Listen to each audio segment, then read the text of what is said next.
Assalamualaikum warahmatullahi wabarakatuh. Saya Wahyu Kurniawan dari SMPN 4 Semende Daerah Tengah, calon guru penggerak angkatan 7 dari Kabupaten Muara Enim. Kali ini saya akan melakukan supervisi akademik bersama rekan guru saya, yaitu Bu Mona Sari, guru bahasa Indonesia di SMPN 4 Semende Daerah Tengah. Pada kali ini adalah tahap pra-supervisi. Jadi saya akan melakukan percakapan bersama Bu Mona Sari dalam rangka pra-supervisi. Assalamualaikum warahmatullahi wabarakatuh, Bu Mona. Waalaikumsalam warahmatullahi wabarakatuh. Bagaimana kabarnya nih? Sehat, alhamdulillah. Alhamdulillah. Nah, seperti yang sudah kita bicarakan sebelumnya, Bu Mona, bahwa saya akan melakukan supervisi akademik terhadap Bu Mona nantinya ya. Nah, supervisi akademik ini tujuannya yaitu untuk pemberdayaan dan juga pengembangan diri kita sebagai guru ini dalam mengajar di kelas, bagaimana caranya untuk mencapai tujuan pembelajaran itu dengan baik. Nah, tuh. Kemudian supervisi akademik juga itu ada 3 tahapannya. Yang pertama pra-observasi, yang kedua adalah observasi, dan yang ketiga adalah pasca observasi. Kegiatan kali ini yang kita lakukan ini adalah tahap pra-supervisi atau pra-observasi tadi. Jadi saya ingin mengetahui sejauh mana persiapan Bu Mona dalam melakukan pembelajaran ketika diobservasi nanti. Dan agar nanti ketika observasi Bu Mona tidak tegang, tidak kaku atau terbebani dalam melaksanakan supervisi tersebut. Sejauh bagaimana juga persiapan Bu Mona untuk mengatasi tersebut. Itu tujuannya dari tahap pra-supervisi ini. Nah, sekarang Bu Mona nanti kan saya observasi di dalam kelas nih. Apa materi yang akan dibawakan? Ya, rencananya materinya yaitu unsur-unsur teks cerita inspiratif. Jadi materi unsur-unsur teks cerita inspiratif. Kelas berapa ini Bu Mona? Kelas 9. Kelas 9. Nah, dalam mengajarkan materi unsur-unsur teks cerita inspiratif ini, tujuan pembelajaran yang ingin dicapai apa ini? Peserta didik dapat mengidentifikasi unsur-unsur yang terdapat dalam teks cerita inspiratif. Ya, jadi tujuan pembelajaran yang ingin dicapai Bu Mona dalam kegiatan pembelajaran besok itu adalah mengidentifikasi unsur-unsur teks cerita inspiratif. Nah, kemudian kompetensi dari Bu Mona apa yang ingin dikembangkan dalam mencapai tujuan pembelajaran tersebut? Saya ingin peserta didik itu aktif dalam mengikuti setiap proses pendidikan, proses kegiatan pembelajaran. Jadi mereka aktif dalam bertanya jawab, mereka aktif dalam ikut serta dalam diskusi kelompoknya nanti. Oh, jadi Bu Mona ingin mengembangkan bagaimana caranya mengaktifkan anak itu tersebut dalam pembelajaran tadi. Nah, kemudian strategi yang sudah Bu Mona siapkan dalam mengaktifkan anak tadi bagaimana? Iya. Jadi agar anak itu aktif, saya menyiapkan media LKPD. Kemudian jika anak itu tidak fokus atau kurang fokus, kita adakan ice breaking, Pak. Itu. Kemudian model-model pembelajaran atau metode apa yang akan dilaksanakan? Iya. Metodenya itu yaitu metode tanya jawab dan diskusi. Sementara untuk modelnya itu metode discovery learning. Oke. Ini apa alasan Bu Mona menggunakan model discovery learning itu agar dihubungkan dengan kompetensi tadi, ingin mengembangkan siswa yang aktif tadi?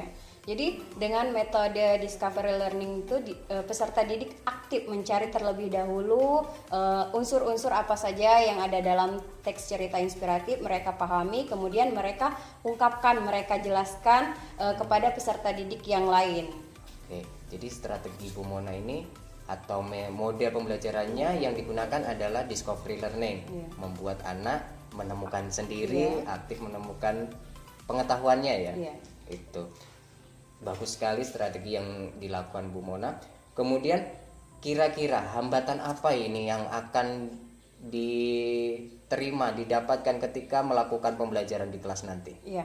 Hambatan yang mungkin akan ditemukan yaitu anak kurang fokus, Pak. Jadi mereka fokusnya pecah, mungkin karena jenuh atau ada kegiatan yang lain, sehingga saya selingnya dengan ice breaking. Jadi kembalikan fokus anak kepada kegiatan pembelajaran. Oke, jadi sudah disiapkan juga ya strategi untuk mengatasi bagaimana anak tadi ketika fokusnya berpindah seperti itu, anak kegiatan pembelajaran di kelas tidak kondusif kembali ya. Nah, dalam melakukan semuanya tadi, strategi, kemudian hal-hal yang dibutuhkan seperti LKPD, media dan sebagainya tadi, apakah Bu Mona membutuhkan bantuan dari orang lain sebenarnya?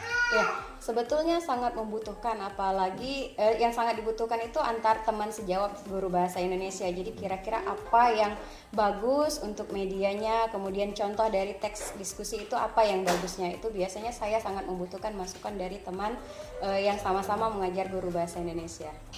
Sangat luar biasa. Jadi Bu Mona berkolaborasi dengan rekan guru bahasa Indonesia ya, terutama seperti itu untuk mempersiapkan media ataupun strategi LKPD yang dapat digunakan untuk mengaktifkan peserta didik tadi ya. Nah, kira-kira kapan nih saya bisa mengobservasi di kelasnya Bu Mona nih? Iya.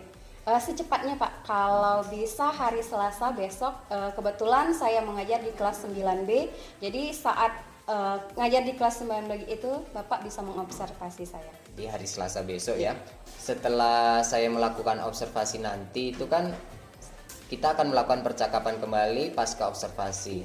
Kira-kira kapan Bu Mona bisa melakukannya? Pada hari Selasa itulah Pak, setelah melakukan observasi kita lakukan pasca observasinya. Baik Bu Mona. Jadi Bu Mona sudah mempersiapkan juga apa saja yang strategi-strategi di observasinya nanti, kemudian hal-hal yang perlu disiapkan media dan sebagainya. Kemudian juga kita sudah menentukan waktu observasinya kapan, kemudian pasca observasinya kapan.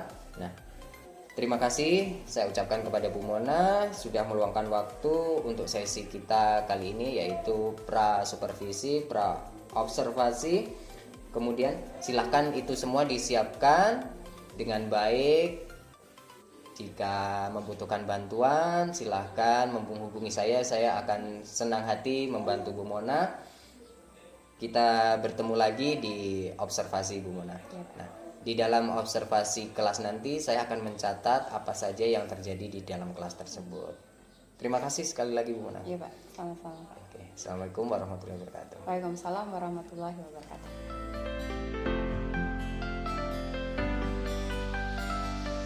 Assalamualaikum warahmatullahi wabarakatuh.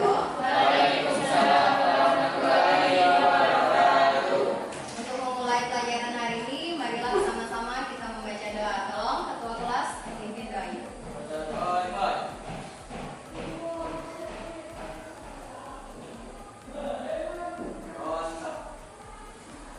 Ya, siapa yang tidak masuk hari ini, Nak? Keterangannya?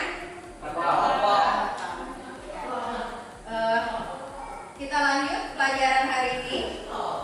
Sebelum kita mempelajari unsur-unsur teks cerita inspiratif, Ibu mau bertanya sama kalian materi sebelumnya kita sudah mempelajari pengertian teks inspirasi, tujuan dari teks inspirasi dan isi dari cerita inspirasi. Siapa yang masih ingat pengertian dari cerita inspirasi atau teks inspiratif?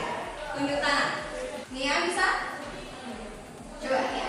Apa pengertian dari cerita inspirasi? Cerita inspirasi adalah bahan tulisan yang digunakan sebagai media untuk mendapatkan Ya. Itu pendapatnya. Bagaimana yang lain? Ada tidak pendapatnya yang berbeda?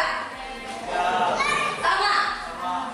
Ya, jadi teks inspirasi adalah sebuah teks di mana dengan membaca teks itu kalian mendapatkan ide, gagasan agar kalian semakin termotivasi untuk menjadi lebih baik lagi. Nah, tujuan dari teks inspirasi itu apa? Menambah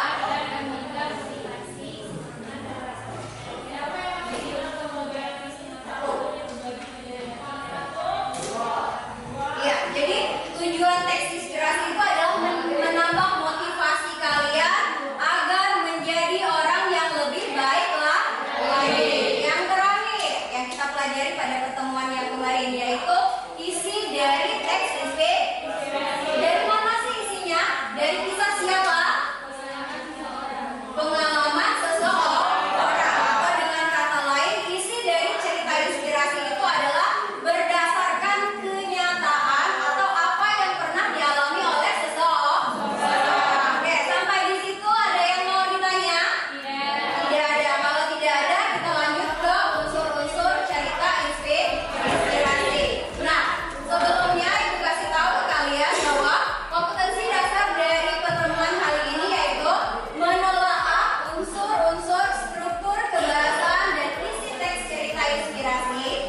kemudian indikator pencapaiannya yaitu 3.12.1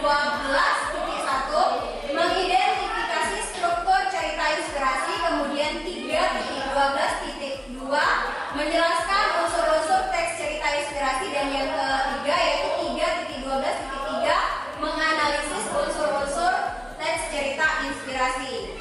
Nah, tujuan pembelajarannya dengan pendekatan TPA-CK, metode discovery learning, tanya jawab dan diskusi. Ibu berharap anak-anak dapat satu, memahami unsur cerita inspirasi, yang kedua dapat menjelaskan unsur cerita inspirasi, dan yang ketiga yaitu menganalisis unsur cerita inspirasi. Itu adalah materi kita hari ini. Nah, sebelum belajar, ada satu motivasi untuk kalian, yang adalah pendidikan adalah senjata paling mematikan di dunia, karena dengan pendidikan Anda dapat mengubah dunia. Oleh sebab itu, Ibu selalu mengingatkan sama kalian, selalu belajar. Nah, belajar, jangan sia-siakan kesempatanmu untuk belajar. Karena kenapa? Karena pendidikan adalah senjata paling mematikan di dunia. Jadi, dengan pendidikan kalian dapat mengubah dunia. Pendidikan yang baik mengubah dunia menjadi lebih baik. Pendidikan yang salah akan merubah dunia menjadi tidak baik, atau dunia akan hancur. Oleh sebab itu, kesempatan kalian untuk belajar jangan pernah sia-siakan untuk mencari ilmu yang baik. Bisa? Nah, kalian pun tidak bisa merubah dunia, setidaknya kalian bisa merubah duniamu sendiri, kehidupanmu sendiri. Baik buruknya suatu kehidupan dirimu itu tergantung dengan dirimu sendiri. Bekalnya apa? Bekalnya adalah pendidikan atau sebuah ilmu yang bermanfaat. Coba kalian perhatikan contoh teks inspirasi di depan. Judulnya adalah Gagal Berulang Kali. Nah, terlihat jelas atau tidak? Oke, jelas. Nah, di situ diceritakan bahwa ada seorang pemain NBA yang bernama Jordan. Sudah, ya. Kemudian dia di sini memiliki cita-cita ingin menjadi pemain terbaik, basket terbaik di dunia. Nah, meskipun dia mengalami kegagalan berulang kali, tapi dia tidak menyerah. Dia tetap semangat untuk mencapai cita-citanya. Dan akhirnya dia berhasil menjadi pemain terbaik, dibuktikan dengan menjadi juara sebanyak 6 kali, 5 kali menjadi juara MVP, kemudian 14 kali masuk ke dalam NBA. Oh, itu tadi adalah contoh dari teks inspirasi. Sampai di sini ada yang mau ditanyakan? Oke, silakan Herman. Apa yang membedakan teks inspirasi dan teks Oke, sebelum Ibu jawab, ada yang bisa menjawab? Apa yang membedakan unsur cerita inspirasi dengan unsur teks yang lainnya? Ibu ambil contoh, misalnya unsur cerita teks cerita pendek. Nah, membedakan antara cerita inspirasi dengan cerita teks yang lainnya yaitu kalau cerita inspirasi ada yang namanya kisah nyata, unsur kisah nyata, di mana kisah nyata itu adalah kisah yang benar-benar terjadi atau dialami oleh orang lain. Sedangkan teks yang lain, kita ambil contoh cerita pendek, itu adalah kisah khayalan atau hanya karangan oleh penulis itu sendiri. Sekarang Ibu minta kalian keluarkan buku kalian. Materinya tentang unsur-unsur cerita inspirasi bagian C. Buku modul bagian C. Silakan kalian baca terlebih dahulu unsur-unsur cerita inspirasi. Ya, yang sudah ketemu silakan kalian baca terlebih dahulu unsur-unsur dari cerita inspiratif. Jadi, setelah kalian baca tadi, ada berapa unsur cerita inspiratif? Ada apa? Jadi ada 6 unsur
observasi dari rangkaian supervisi akademik.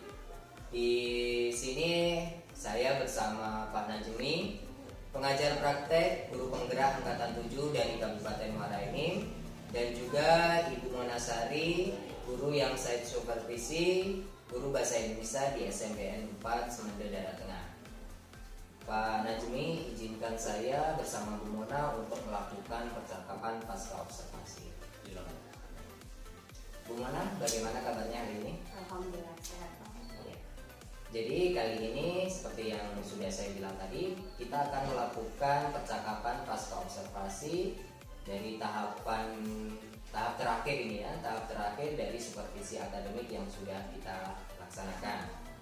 Tujuan kita melakukan percakapan pasca observasi ini adalah melakukan refleksi dan juga menentukan pengembangan diri apa yang perlu kita lakukan ke depannya untuk memperbaiki kegiatan pembelajaran di dalam kelas yang berpusat kepada anak. Kemudian dari hasil observasi kemarin, Bu Mona sudah melakukan kegiatan pembelajaran di dalam kelas. Yang Bu Mona dapatkan atau rasakan selama mengikuti atau melaksanakan kegiatan pembelajaran itu apa? Yang saya rasakan di sini peserta didik sudah mulai aktif dalam mengikuti setiap tahapan pembelajaran, meskipun masih ada beberapa peserta didik yang masih malu-malu dalam mempresentasikan hasil kerjanya. Jadi anak sudah sudah mulai aktif begitu ya, walaupun masih ada yang malu. Kemudian yang Bu Mona ini rasakan sudah baik yang Bu Mona lakukan itu apa? Yang saya rasakan yang sudah baik dari pembelajaran itu metode yang saya pakai Pak. Jadi waktu pembelajaran itu saya menggunakan metode tanya jawab dan diskusi.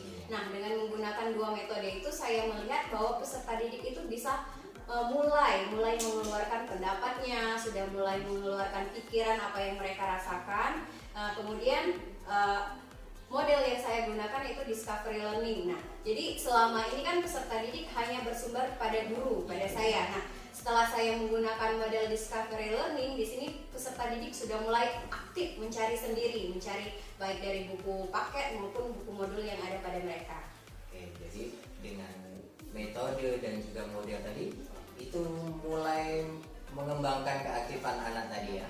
Ya, baik Bu Mona. Nah, di samping yang sudah baik, tentunya masih ada kendala nih yang terjadi di dalam kelas. Mungkin apa yang dirasakan kendala-kendalanya?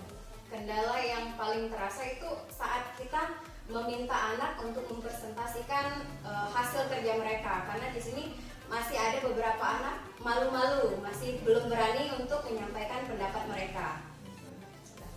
Tentunya untuk terus kita mengembangkan hal yang baik tadi dan mengatasi kendala-kendala tadi, apa nih yang akan Bu Mona lakukan ke depannya?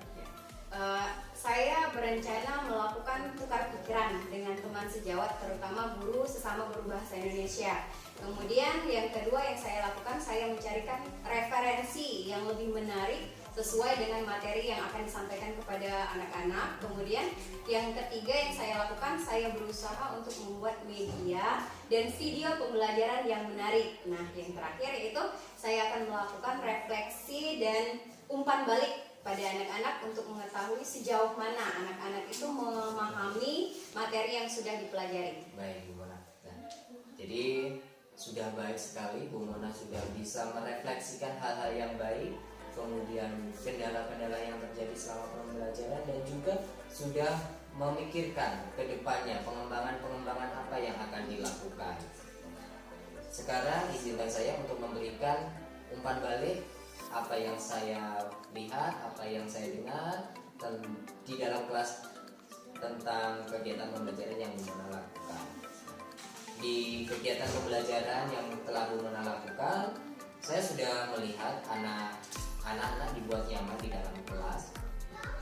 Kemudian dalam melaksanakan metode atau model pembelajaran discovery learning tadi, Bu Mona sudah lakukan langkah-langkahnya secara urut-urut, tidak lompat-lompat seperti itu.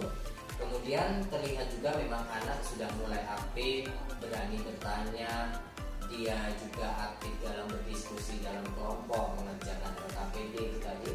Yang terakhir adalah penilaian. Bumona sudah melakukan penilaian juga.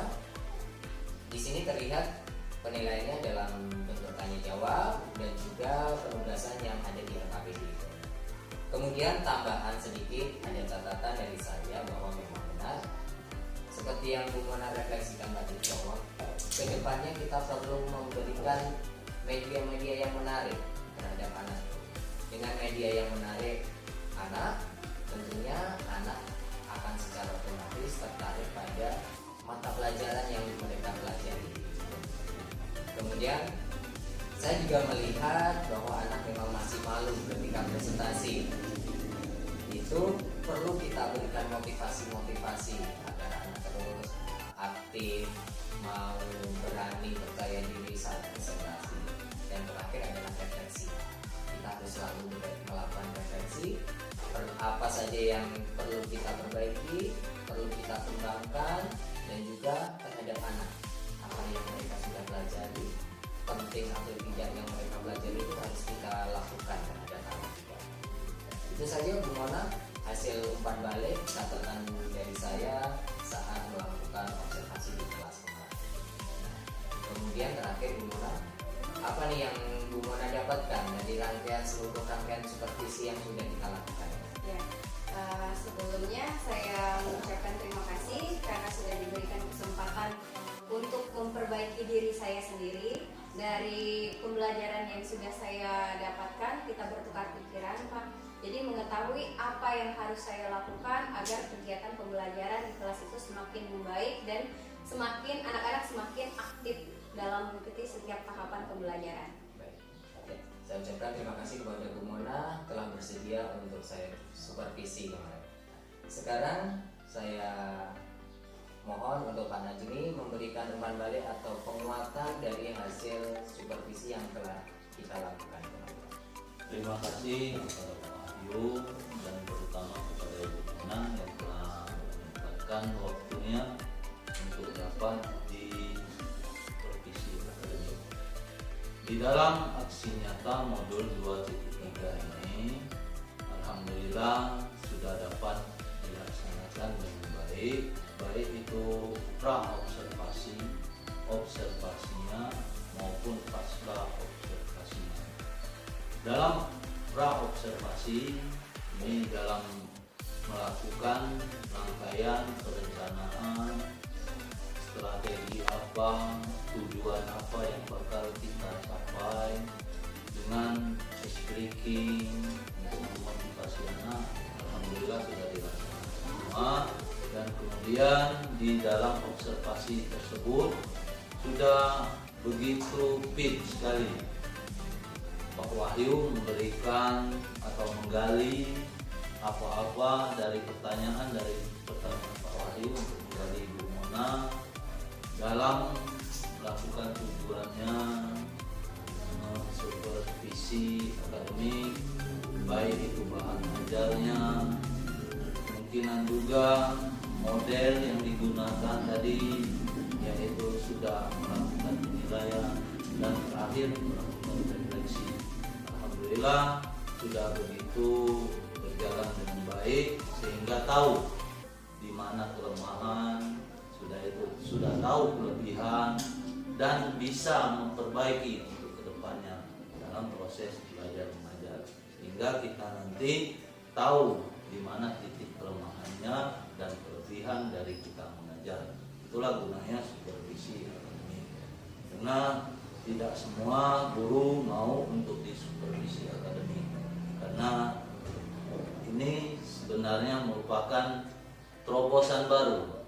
Walaupun yang lama sudah dilakukan, karena ini merupakan terobosan baru dari pusat sehingga kita dapat nantinya menilai diri kita dan dinilai oleh CGP tersebut. Ke depan mudah-mudahan akan lebih baik lagi dan kita doakan mudah-mudahan semuanya berjalan dengan baik dan mudah-mudahan sekolah ini akan lebih maju apabila CGP-nya semakin banyak. Itu saja, terima kasih kepada Pak Wahyu, kami kembalikan kepada Pak Wahyu. Baik. Terima kasih Pak Najmi atas penguatan dan umpan balik yang telah diberikan kepada kami terhadap supervisi yang sudah kami lakukan. kami ucapkan, saya pribadi ucapkan juga terima kasih kepada Bu Mona Sari telah bersedia saya supervisi. Kemudian Pak Neni telah mendampingi kami dalam melakukan percakapan pasca observasi. Semoga setelah kita melakukan supervisi akademik, terutama kepada saya dan juga Bu Mona, kita dapat selalu memperbaiki pembelajaran kita di dalam kelas yang berpusat kepada anak tadi. Sekian percakapan pasca observasi yang sudah kami lakukan di sini. Dan sekali lagi terima kasih Bu Mona dan Pak Najmi. Saya tutup percakapan pasca observasi kali ini. Sekian, wassalamualaikum warahmatullahi wabarakatuh. Waalaikumsalam.